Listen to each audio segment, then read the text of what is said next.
Axios is getting ready to release their first field watch, and they are packing a lot into this watch for the price that they're offering it. In fact, this might be the best field watch I've ever seen at under $300. You get a great classic design that has some updated modern elements, amazing loom, screw down crown with 200 meters of water resistance, and a custom metal bracelet that's really unheard of in this price range. Today we're going to take a look at the prototype for the Axios Pathfinder.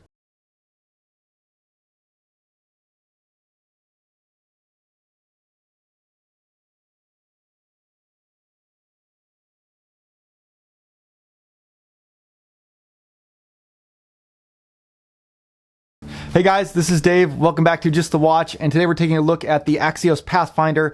This watch is just about to launch on Kickstarter, or if I was late in getting this review out, it might be up already. But Axios is offering this at a really incredible discount for the Kickstarter campaign, and I do think this is an amazing value and a great opportunity to get a pretty great watch for under 300 bucks. Now Axios is allowing me to borrow these watches. They're prototypes. I'm going to be sending them back to Axios after I'm done. However, they did mention that they would send me a production version of the watch should it be successfully funded. So that's why you're seeing the paid promotions flag on this video. However, other than the promise of the watch, I did not receive any compensation at all for this, nor did Axios have any input into the content of this review. On the spec side, you're getting everything you would expect from a micro brand launching a Kickstarter in this price range, and a lot more. You're getting the sapphire crystal and the Seiko AH35 movement, which are both very standard, but everything else about the watch is stuff that you typically don't find in watches around this price. You're getting 200 meters of water resistance with a screw down crown. They've done an absolutely amazing job with the loom on this watch. I don't even understand how they could have done this. They're using that kind of warm brown tone loom. That kind of brownish vintage Certina sort of loom style is very popular right now. It looks great, especially on a vintage inspired piece like this, but the cost has always been that it's really dim loom when you actually get in the dark. Somehow they've figured out a way around that problem, and I've never seen a watch being able to do this. They're also including an absolutely fantastic custom 5-link bracelet. It just has a really great look and feel. Again, unlike anything else that I've seen out there. Dimensions are also spot on. They're just the classic dimensions that everybody's looking for. 40 millimeter case, 20 millimeter lugs, nice compact 46 millimeter lug to lug. And the thickness is okay. It's 12 millimeters tall, so it's not an ultra thin watch, but it does have, you know, the Seiko AH35 movement inside and 200 meters of water resistance. And in a watch of this style, I feel like that 12 millimeters actually wears really well, gives it a good amount of wrist presence, and is not uncomfortable at all. But as I think everybody knows, specifications is not everything. So it's fairly easy to get a really well-spec'd watch at a really decent price, but most often you're either going to get kind of subpar design work, or you're just going to get a copy of an existing design. So originality in design is an area where a good micro brand can really prove themselves, and I think Axios has done a fantastic job here. They've gone with a really kind of classic 1940s field watch aesthetic. You're getting full Arabic numerals all the way around the dial with this kind of train track chaptering going around the outside, and they've complemented that with a handset that's kind of these simple pencil-shaped hands with dividing lines in between it, and those elements really sell that kind of vintage field watch design that's very attractive and appealing. But then they've taken that design and they've done some interesting things with it, some really nice modern touches. For one, all of the Arabics are applied Arabics. This gives them some depth as they pop up out of the dial. So Axios was kind enough to loan me two different versions. I have the white dial and the black dial, and I'm glad they did because there's definitely some key differences between them, and I feel like they've taken full advantage of both of these dials. So on the black dial one, you're getting this kind of silver polished indexes and hands. And because of that high polish work on the border of all of the indexes and on the hands themselves, it allows them to really catch the light in kind of dim lighting situations. And you get this really cool effect where it reflects back at you and you kind of really see that sharp outline from the polished surfaces. On the white dial, they've gone a different approach. Rather than using high polished indexes and hands, they've gone with a black outline, which gives you an incredible contrast against the white. I think that's exactly the right call, and it's just, I think it shows a lot of thought that they put into this. So many times I see brands, when they do different dial options, they just kind of stick with the same indexes and the same handset, rather than really trying to figure out what works best for a particular dial. And on a white dial like this, having that hard black outline around all of the indexes and the hands really aids in legibility and gives for just a really crisp look. On all the dials, they've gone with this kind of sand texture that you're seeing more and more. I think it works well here and does give some interest. And then they have kind of the railroad track around the outside is also kind of applied. It's sort of a little bit of a step up there. And then on that track as well, there are little pips and markers that kind of add some extra interest that are also loomed. So really interesting work there. The case finishing is also really well done. You get a lot of altering brushed and polished surfaces. The brushing is very fine and high quality, and those, distinctions between the brushed areas and the polished areas is very sharp and crisp. So you actually have a polished surface going along the bottom of the case. The middle area is brushed, another polished surface on the top.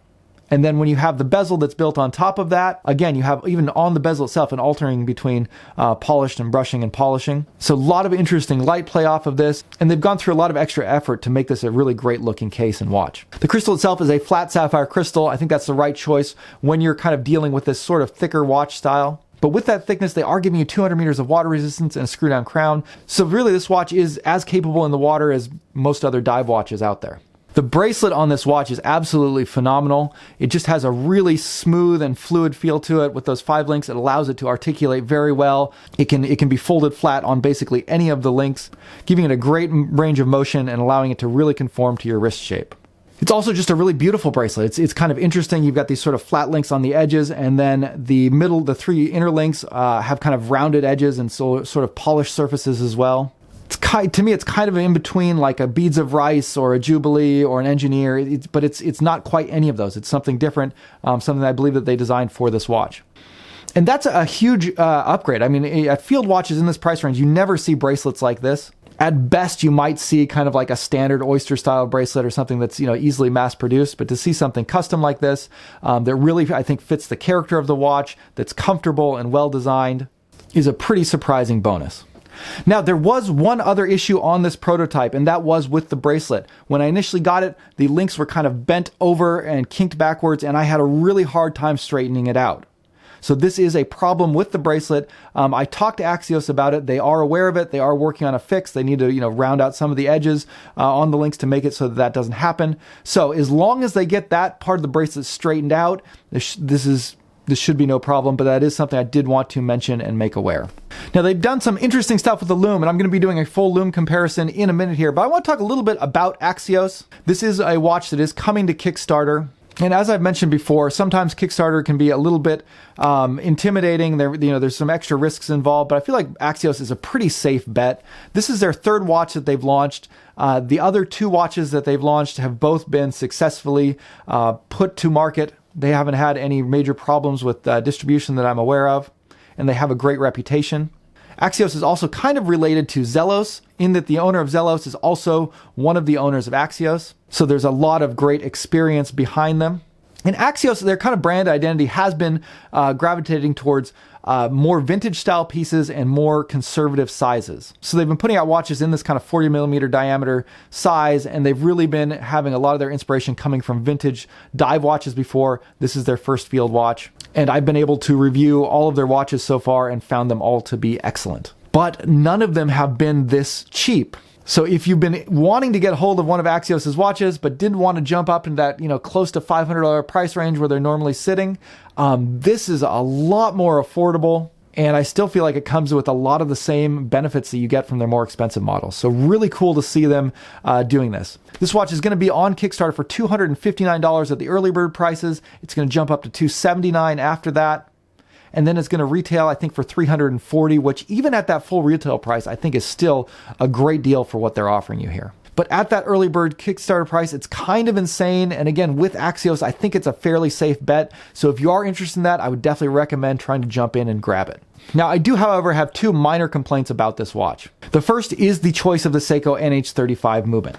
I don't mind them going with the Seiko movement to keep costs down, but in this case, they've gone with a no-date watch, and the Seiko NH35 is a watch movement that has a date position, so this watch does have a ghost date on it. I would have preferred to see them go with the Seiko NH38, which is Seiko's no-date version of that movement, so you don't have to worry about that. What a ghost date movement, all it means is that there's going to be the first position you pull the crown out is meant for setting the date. That is functionally useless on this watch because there is no date present on the dial. So you've got to pull out an extra step to get to the time setting. It doesn't really affect functionality much, but it does feel a little bit sloppy and kind of a cost-saving measure. I don't know if the plan is to offer a date version, if that's why they went with it, but yeah, it's kind of a minor gripe there. The second thing is the clasp on this watch. Now, the clasp is great. This is the exact same clasp that they included on their previous watch. It's a high-quality clasp with 6 micro adjusts, functions really well. And there's not, again, it's not really a problem with the clasp itself. It just feels like a dive clasp, and it feels like they did just kind of take the clasp from the previous model and just include it on this. And I feel like it doesn't quite match the style of the bracelet and the style of the watch that well.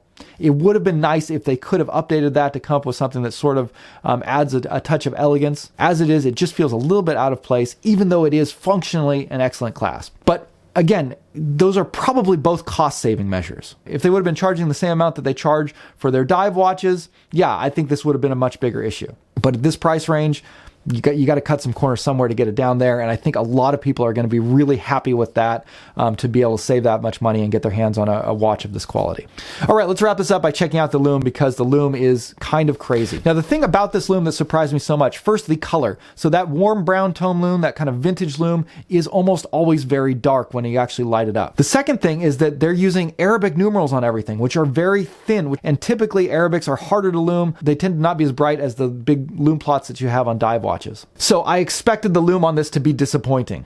I was not disappointed. In fact, I was blown away at what they accomplished. Now, this is not up to the same level as some, dive watches, or even Axios' other dive watches. Their other dive watches really do blow this out of the water. But yeah, let's look at the comparison. You'll kind of see what's going on here. So I've kind of chosen carefully which watches I'm going to compare this to. I have the Seiko Samurai, which I compare everything to, and then we have the Pathfinder. Then next we have Axios' flagship. So this is their previous model. It uses C3X1, pretty crazy lume, very strong. Next we have my Orient Star Sports Outdoor. So this one is another field watch with Arabic numerals. So this will give you kind of a comparison of how Arabic numerals typically fare on field watch. And then finally we have the Aquatico Poseidon, and this one is in here because this one also has that kind of brown vintage tone lume, so you get to see how that normally performs. Now, if we run these out for an hour, what you're going to see is that the Axios Pathfinder performs basically equivalent to the Seiko Samurai, which is really good for a field watch. It's really crazy for a field watch that has thin Arabic numerals.